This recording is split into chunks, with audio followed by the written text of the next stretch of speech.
If you ever want to run Windows inside Linux, test another Linux distribution without installing it, or safely experiment with software without touching your main operating system. If so, then you need to learn about QEMU and KVM. Now, you've probably heard of VirtualBox or VMware, and they're both popular choices. But if you're using Linux, there's an even better option, QEMU and KVM. Unlike VirtualBox, KVM is built directly into the Linux kernel, which means it can take advantage of your computer's hardware to deliver near-native performance.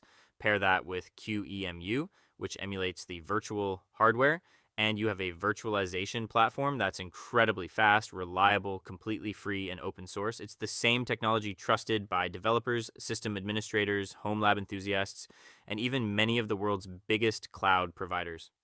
In this video, I'll explain what QEMU and KVM are, how they work together, why they outperform many traditional virtualization solutions on Linux, and show you the basics you need to start creating your own virtual machines. So what is KVM?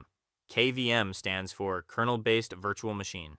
Instead of being another application that runs on top of your operating system, KVM is built directly into the Linux kernel. That means Linux itself becomes a hypervisor capable of running multiple operating systems at the same time. Each virtual machine behaves like a completely separate computer. It gets its own virtual CPU, memory, storage, and networking. Whether you're installing Ubuntu, Fedora, Windows, or another operating system, each one runs independently from your main system. This makes KVM an excellent choice for developers, system administrators, students, and anyone who enjoys experimenting with different operating systems. I'll be demonstrating everything on Debian 13 Trixie, but don't worry if you're using a different Linux distribution. These steps will work on most Debian-based distributions, including Ubuntu, Linux Mint, and Pop! OS. If you're running Fedora, Arch Linux, or anything else, I've added the correct installation commands for those distributions in the video description, so you won't be left behind. You have to update your system first. Before installing KVM, it's a good idea to check whether your processor supports hardware virtualization. On Intel systems, you'll see VTX, while AMD systems will show AMDV or SVM. In my case, the output shows VTX, which means my processor is ready for KVM. Next, let us verify that virtualization is actually enabled and available to Linux. If this command returns a number greater than 0, you're good to go. If it returns 0, you'll need to enable virtualization in your BIOS or UEFI before KVM will work. Before we install KVM, we also need one small package called CPU checker. It provides a utility that lets us verify whether our system is ready to use hardware virtualization.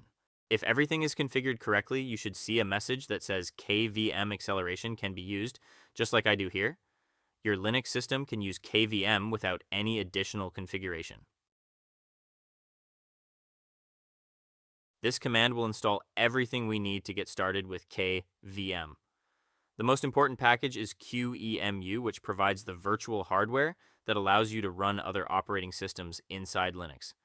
It will also install libvirt, which is responsible for creating and managing virtual machines in the background.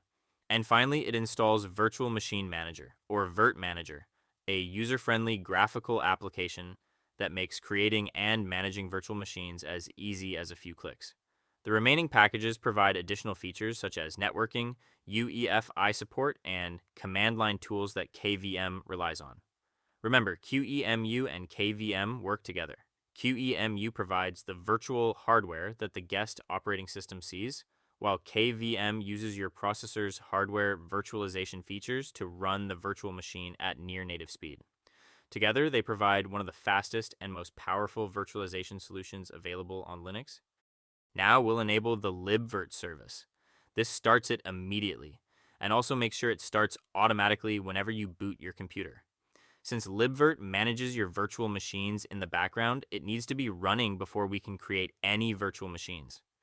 Let's quickly check that the libvirt service is running. If its status shows active running, then KVM is set up correctly and we can move on to creating our first virtual machine. Before we can use KVM without administrator privileges, we need to add our user account to the libvirt and KVM groups. This grants our account permission to create and manage virtual machines without having to use sudo every time. Normally, you would need to log out and log back in for the new group permissions to take effect. Since I don't want to interrupt the tutorial, I'm using the new group command to apply the changes immediately in my current terminal session. This lets me continue without restarting or signing out. With the installation complete, it's time to launch Virtual Machine Manager or virt-manager. Simply open your Applications menu, search for it, and click Virtual Machine Manager. This is the graphical interface we'll use to create, configure, and manage all of our virtual machines, so you won't need to remember a bunch of terminal commands. When Virtual Machine Manager opens, you'll see a window like this. Right now, it's empty because we haven't created any virtual machines yet. From here, you can create new virtual machines, start or stop existing ones, adjust their settings, and monitor their status. To create our first virtual machine, click the Create a New Virtual Machine button in the toolbar at the top left. This launches a simple setup wizard that will guide us through the entire process. The setup wizard gives us several ways to create a virtual machine. Since I have already downloaded an operating system as an ISO file, I will choose Local Install Media. This option lets us install an operating system from an ISO image stored on our computer, just like installing from a bootable DVD or USB drive. Now click Browse and navigate to the location where you saved your operating system's ISO file. At this point, you have two options. If you only want to use an ISO once, you can simply click Browse Local and select the ISO file directly from your computer. This is the quickest option. Alternatively, you can create a storage pool, which is what I'm going to do. A storage pool is simply a folder that Virtual Machine Manager keeps track of. Any ISO files you place in that folder will automatically appear here, so you won't have to browse for them every time you create a new virtual machine. It's especially useful if you regularly test different operating systems like I do. Because I created a storage pool earlier, all of my ISO files are listed here. I'll select the Windows 11 ISO and click Choose Volume. If you're following along with Ubuntu, Fedora, or another operating system, just select the appropriate ISO for your installation. Virtual Machine Manager automatically detects the operating system. This saves time because it automatically applies the recommended settings for the operating system you're installing.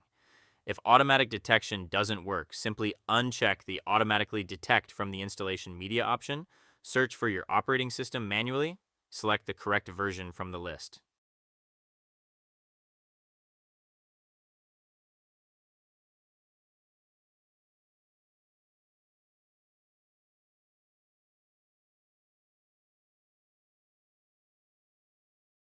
Next, we'll decide how much memory and how many CPU cores to assign to the virtual machine.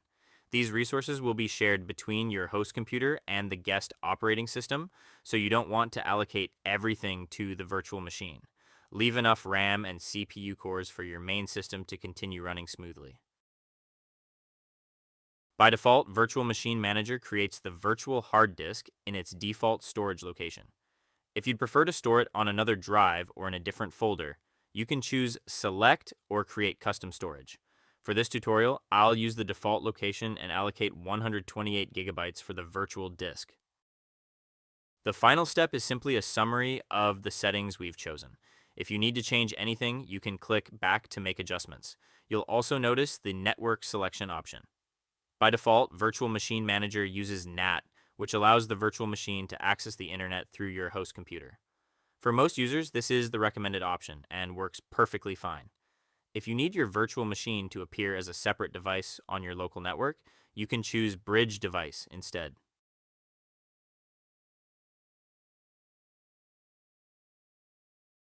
Virtual Machine Manager will now create the virtual machine and allocate the virtual hard disk. This usually only takes a few moments. Once it's complete, the virtual machine will boot automatically and we can begin installing Windows 11. The Windows 11 installer will now start. Installing the operating system is exactly the same as installing it on a real PC, so I'm going to skip this part of the video. Once Windows is installed, I'll show you the finished virtual machine and a few useful features of QEMU and KVM. Windows 11 is now installed and running inside our virtual machine. If you notice that the display doesn't automatically resize, copy and paste isn't working between the host and guest, or the overall experience feels a little limited, you can install the Spice Guest tools. These drivers improve integration between your virtual machine and your Linux host. Under Windows, binaries click on Spice Guest tools to download the tools.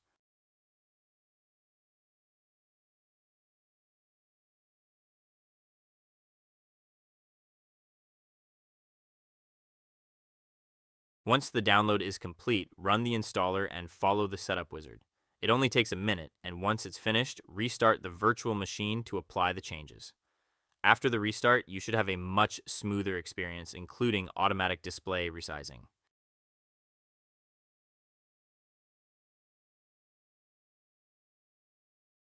Unfortunately, in my case, the Spice Guest tools didn't work as expected. I spent some time troubleshooting the issue, but I couldn't get features like automatic display resizing working properly. I'm not sure whether it's something specific to my setup or an issue with Debian 13. It perfectly worked on Fedora and Ubuntu. Let's try a Linux virtual machine instead. I'll install Linux Mint. Most distributions already include the required components, and if they don't, installing the Spice Guest agent is usually as simple as running a single command.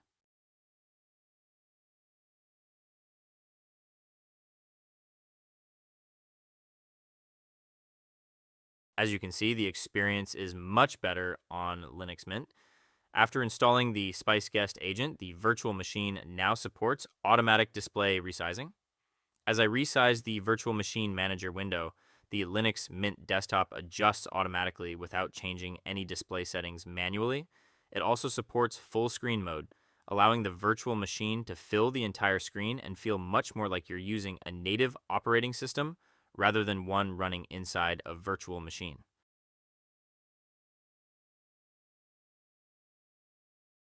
One of my favorite features of KVM is snapshots.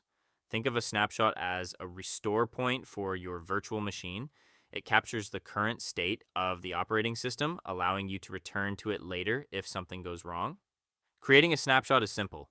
Click the Manage VM Snapshots button, then click the plus icon, give your snapshot a descriptive name, and click Finish.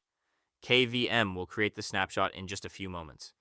Now, if you accidentally break your virtual machine by installing the wrong software, changing important settings, or simply want to experiment without worrying about the consequences, you can restore this snapshot and your virtual machine will return to exactly the way it was when the snapshot was created. If you regularly test software, develop applications, or experiment with different operating systems, snapshots can save you a huge amount of time because you don't have to reinstall the operating system every time something goes wrong. Another useful feature is USB redirection. Instead of connecting a USB flash drive, external hard drive, or other USB device to your host operating system, you can pass it directly to the virtual machine. The guest operating system will see it as if it were physically plugged into that computer. To do this, click Virtual Machine, then Redirect USB Device. A list of USB devices connected to your computer will appear. Simply select the device you want to use, and it will be attached directly to the virtual machine. As you can see, I've redirected this USB flash drive to my Linux Mint virtual machine. It's immediately detected, and I can browse its files just as I would on a physical computer.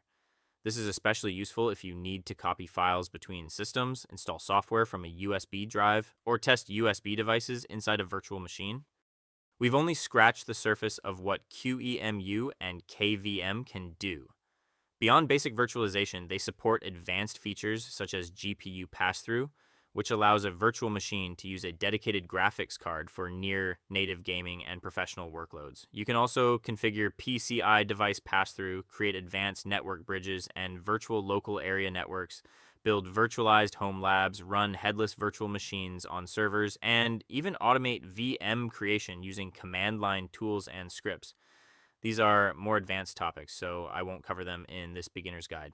But if you'd like to learn about GPU pass-through, advanced networking, PCI pass-through, and other powerful KVM features, let me know in the comments. I'll be covering them in future videos. And that's all there is to getting started with QEMU and KVM on Linux. As you've seen, setting up virtual machines is straightforward. QEMU and KVM provide one of the most powerful and flexible virtualization solutions available. And the best part is that it's completely free and open source. If you found this video helpful, don't forget to give it a thumbs up, subscribe to the channel, and hit the notification bell so you don't miss future Linux tutorials. Thanks for watching, and I'll see you in the next video.